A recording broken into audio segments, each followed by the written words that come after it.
thank you, Mary, and thank you, Mike, as well. Because I think the things you said were very important, and I might draw on one or two of them in what I've got to say.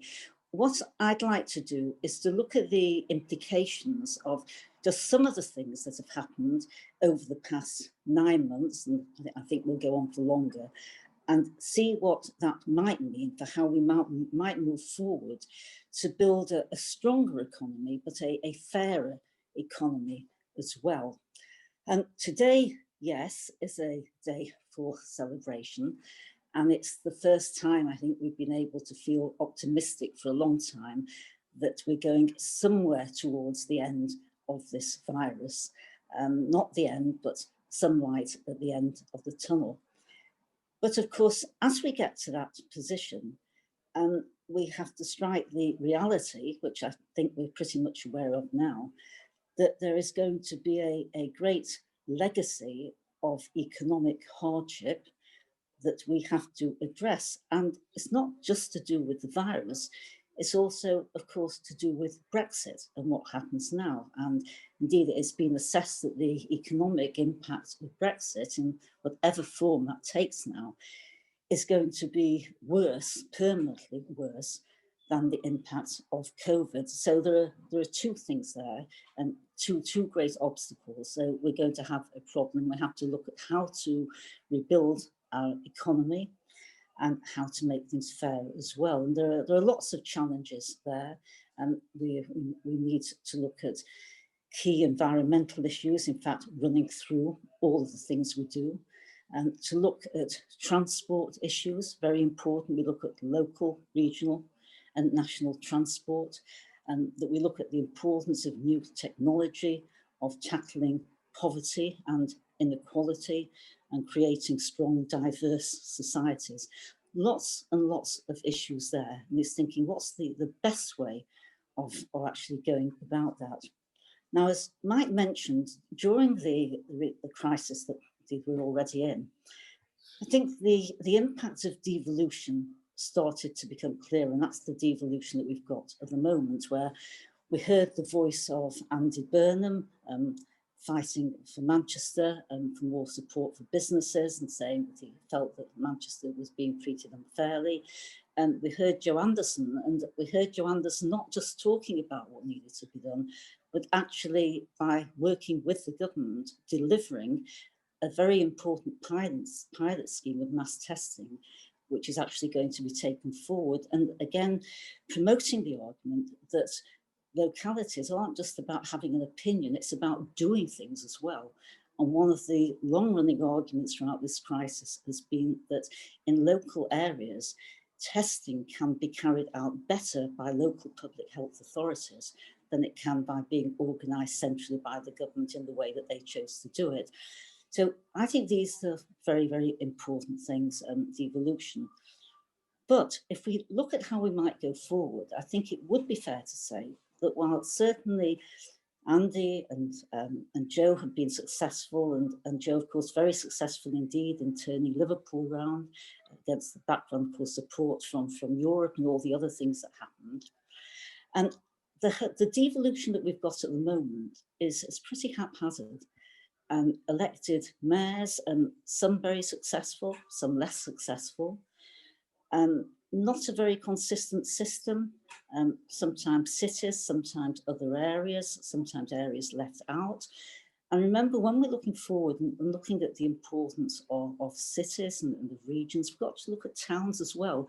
You know, remember all those people who said so bitterly how they felt they'd been left behind, and that made them feel they had to vote to overturn what we have now, irrespective of what it would lead to. They felt very angry and still do. So that says to me that we need, yes, to look at what's good about what there is now, what is positive, but also look forward to a strategy of how we might develop economic policies and look at inequality and promote educational opportunities.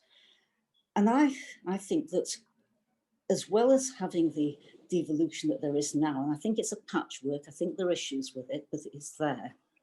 And as I say, successful, certainly in parts. I'd like to go back to what I call the unfinished business of the last Labour government, where we set up regionally, looking at bigger areas and localities, the regional development agencies, which were very effective in many areas, certainly very effective in the Northwest.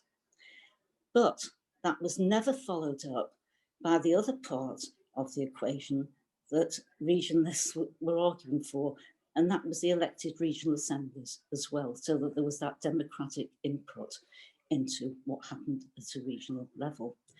And in the Northwest, we did a lot on that. It wasn't just talking, we did a lot of work in the 1980s and the 1990s when I was local government leader in Lancashire County Council. One of the things I did was to work with other politicians, with trade unions, with business, with the voluntary sector, with environmental groups, universities, a wide range of people to set up our own Northwest Assembly where we developed strategies, but we didn't have any power. We had a lot of influence, but we didn't have any power. Sadly, that was never developed. And indeed, when the Conservative government came into power, and they abolished the regional development agencies altogether. It was Eric Pickles, my member, the minister, who did it. One of the reasons given to us was it was said that they were seen to be European and left-wing. I think that was two crimes together that simply couldn't be allowed to go forward.